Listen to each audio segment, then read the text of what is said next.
Salam sejahtera dan salam Sarawakku sayang bersama saya Vivian Alenaigai.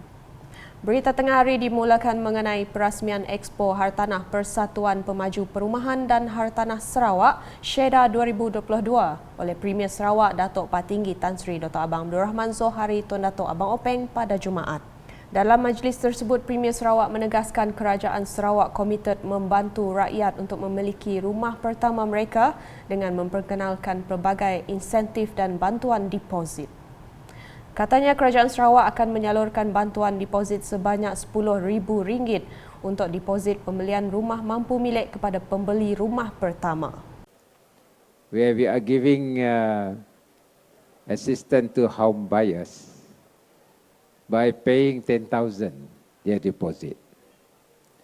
And this 10,000 is free to them, meaning they don't have to pay back to GPS. GPS give free to the buyers 10,000. And the disbursement of the fund is through our Mutiara Mortgage and Finance. Meaning those who are going to buy houses, they got the loan from Mutiara Mortgage and Finance and they can get that 10,000. Now there is a request. What about those who got loan from commercial bank? Are they entitled to that 10,000? After deliberating with Dr. Sim, is Dr. Sim punya kerja ini. He asked me whether it can be considered. I said, if they have already a loan from the commercial bank, we can also apply that 10,000 to them. Berucap dalam majlis diadakan di Pusat Konvensyen Borneo Kuching BCCK pada Jumaat, Datuk Patinggi Tan Sri Abang Zohari menjelaskan Expo Hartanah itu merupakan peluang terbaik bagi rakyat Sarawak memanfaatkan pengecualian duty stamp menerusi inisiatif Pemilikan Perumahan Keluarga Malaysia iMiliki. Jelas beliau, pengecualian itu terpakai kepada perjanjian pinjaman dan instrumen pindah milik untuk pembelian rumah pertama. Expo Hartanah Syeda 2022 berlangsung dari 30 September hingga 2 Oktober 2022. Turut hadir ialah Timbalan Premier Sarawak Datuk Seri Dr. Sim Kwee Hian, Setiausaha Tetap Kementerian Kerajaan Tempatan dan Perumahan Sarawak Datu Antonio Kahtigalis, Setiausaha Tetap Kementerian Pembangunan Bandar dan Sumber Asli Datuk S.R. Zaidi Mahdi dan Presiden Syeda Agustin Wong. Sementara itu, berucap semasa menyempurnakan Majlis Sekalung Budi Sarawak Civil Service SCS di Dewan Santapan Bangunan Dewan Undangan Negeri Sarawak pada sebelah malam, Premier Sarawak berkata semangat kerjasama yang kukuh memainkan peranan penting dalam perkhidmatan awam. Katanya kerja berpasukan adalah penting dalam menyatu padukan seluruh kaki tangan dalam usaha meningkatkan kualiti perkhidmatan. Dari pengalaman saya, yang penting ialah kerja kita sepasukan. Di antara perkhidmatan awam yang saya anggap sebagai di enjin, jentera, melaksanakan dasar yang telah diputuskan oleh kerajaan. Sebab itu, dari sudut pengalaman ini, I think we are very fortunate. We have a very close collaboration and teamwork between the civil service and the government of the day, including federal as well as state. With this teamwork, easier for us to work, and what is important is we know the duty that we have to do in terms of realizing the objective of the government of the day. Terdahulu, Setiausaha Kerajaan Sarawak Datuk Seri Muhammad Abu Bakar Marzuki dalam ucapan ringkasnya merakamkan penghargaan kepada kaki tangan awam yang bersara dan turut diraikan dalam majlis berkenaan. Justru itu malam ini, malam Sekalung Budi ini, satu peristiwa di mana kita ingin mengucapkan tanda terima kasih kita kepada rakan-rakan kita yang telah bersara daripada Perkhidmatan Awam. Walaupun bagaimanapun, tapi saya percaya bahawa walaupun mereka telah bersara, tetapi hubungan kita sentiasa masih kukuh. Sebab seperti yang kita selalu katakan bahawa kita adalah keluarga Perkhidmatan Awam, walaupun kita tidak lagi dalam sektor Perkhidmatan Awam, tetapi sumbangan yang kita beri itu akan dapat kita berikan dalam bentuk yang lain. Turut hadir Timbalan Premier Datuk Seri Profesor Dr. Sim Kui Hian, Menteri di Jabatan Premier Sarawak Datuk John Siki Tayai, Mantan Setiausaha Persekutuan Sarawak Datuk Amir Omar, Mantan Timbalan Setiausaha Kerajaan Sarawak Datuk Ipahun Jowi, Timbalan-Timbalan Setiausaha Kerajaan Sarawak serta ketua-ketua jabatan. Berita seterusnya, Bukit Sadok bakal menjadi tarikan pelancongan baharu di Betong. Timbalan Premier Sarawak Dato' Amar Douglas Ugambas berkata, pembinaan replika kubur rentap di tapak asalnya di Bukit Sadok mampu meningkatkan sektor pelancongan di Betong. Menurutnya, Premier Sarawak Dato' Patinggi Tan Sri Dr. Abang Abdul Rahman Zohari Tun Dato' Abang Openg telah meluluskan peruntukan 16 juta ringgit untuk pelaksanaan pembinaan replika tersebut. Sebelum itu, beliau mempengerusikan mesyuarat Proposed New Rentap Fortress Replica with Supporting Facilities at Bukit Sadok Betong di Pejabat Daerah Kecil Sepau. Taklimat berkaitan projek telah disampaikan oleh Setiausaha Majlis Daerah Betong, Charlie Keling, yang berkata projek tersebut masih lagi di peringkat reka bentuk, melibatkan pembinaan pusat pelawat, tempat letak kereta, replika kubu rentap serta kerja naik taraf jalan dan trek pendakian. Terdahulu, Dato' Amar Douglas Ugah yang juga Menteri Infrastruktur dan Pembangunan Pelabuhan Sarawak telah melakukan tinjauan ke beberapa tapak projek. Antara projek-projek yang ditinjau adalah projek propos Jalan Penom, Ulu Bayor, Danau Betong, projek pembinaan Market Baru Sepauh, Tebingan Sepauh dan projek skim pengairan terkawal di Tanjung Sebekut. Paparan selanjutnya, Lembaga Pembangunan Koridor Wilayah Rikoda memulakan dua program berjiwa rakyat iaitu Employee Score dan Community Score untuk meningkatkan taraf hidup rakyat di negeri ini. Timbalan Premier Sarawak Dato' Amar Awang Tengah Ali Hassan berkata, program ini akan melengkapkan usaha yang telah dilakukan oleh Kerajaan Sarawak untuk menjadi sebuah negeri yang berindustri dan dipacu teknologi menjelang 2030.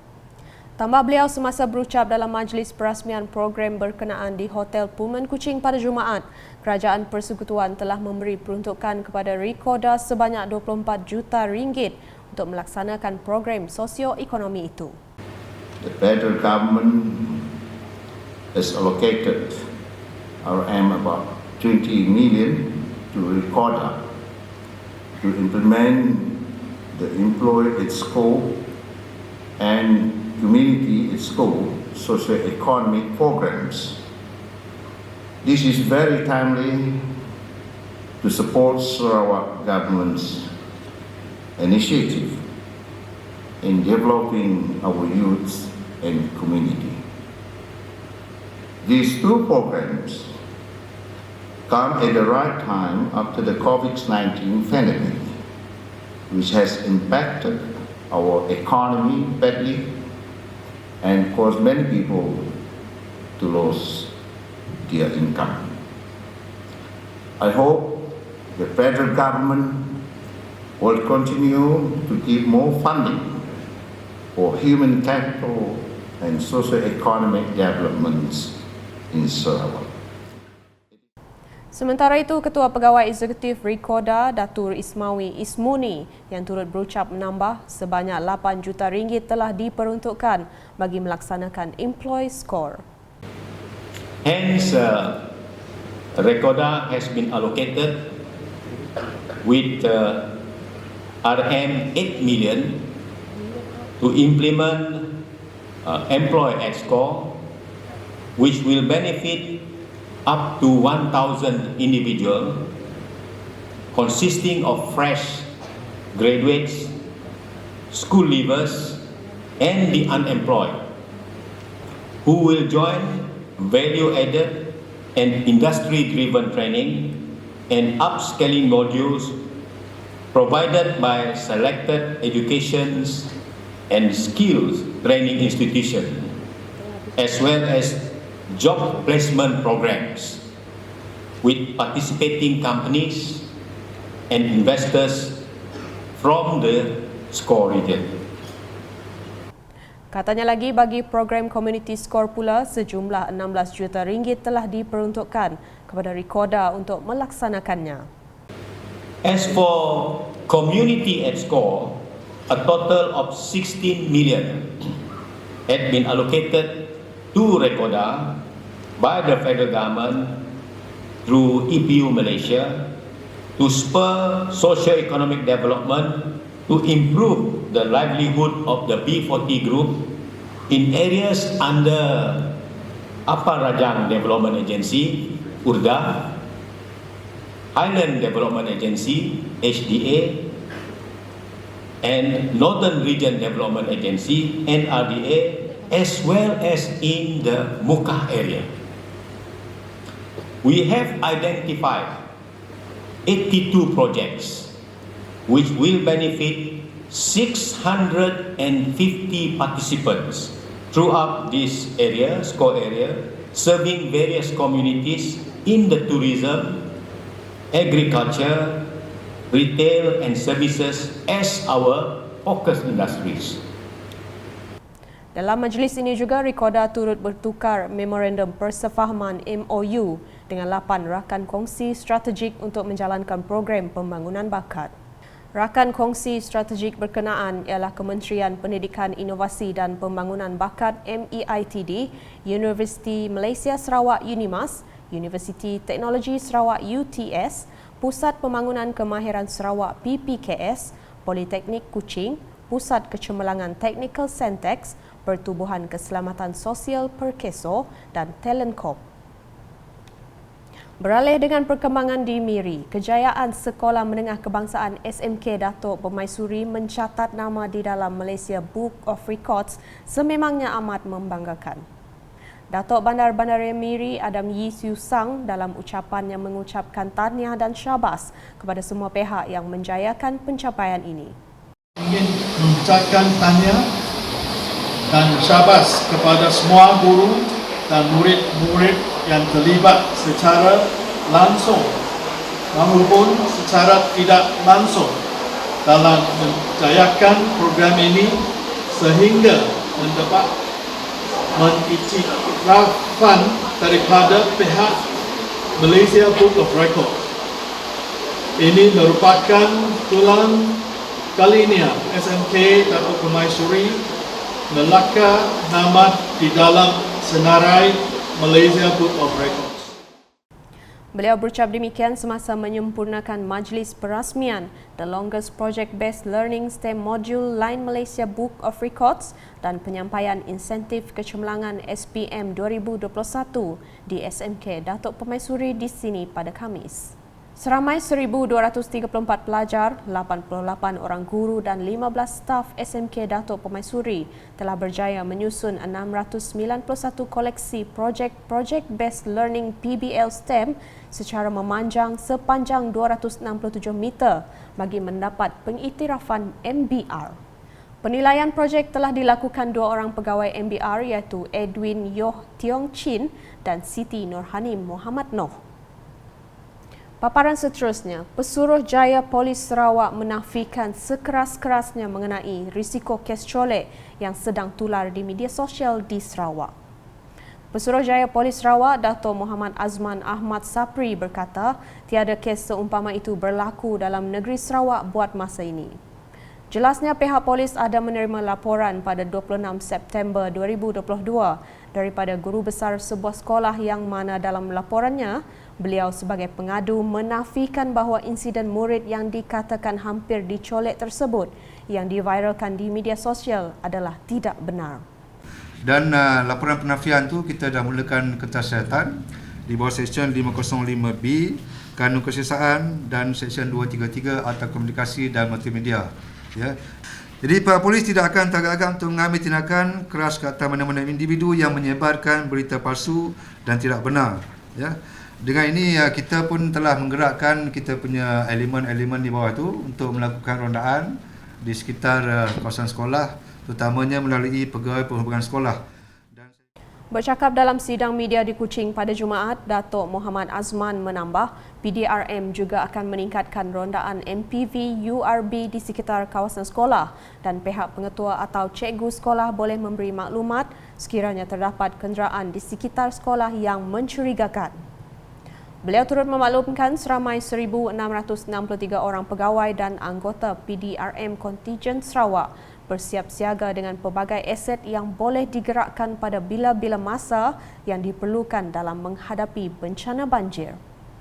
Sejumlah 1,064 aset PDRM daripada aset darat, laut, udara dan sokongan seperti pecahan berikut. Aset darat PDRM Sarawak menyediakan sejumlah 317 aset, iaitu sebuah ambulans, 109 buah 4x4 WD, 35 buah van, 119 buah motorkar, 52 buah lori dan sebuah bas yang disediakan.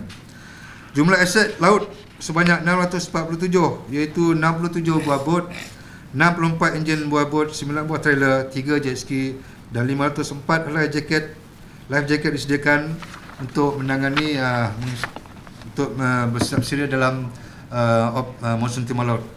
Dan aset udara kita menyediakan 3 pesawat, itu 3 pesawat dan 3 buah drone dari pasukan gerakan udara. Manakala aset sokongan, jumlah keseluruhan aset sokongan 94, itu sebanyak 54 buah genset dan 40 buah kemah daripada Konjen Sarawak.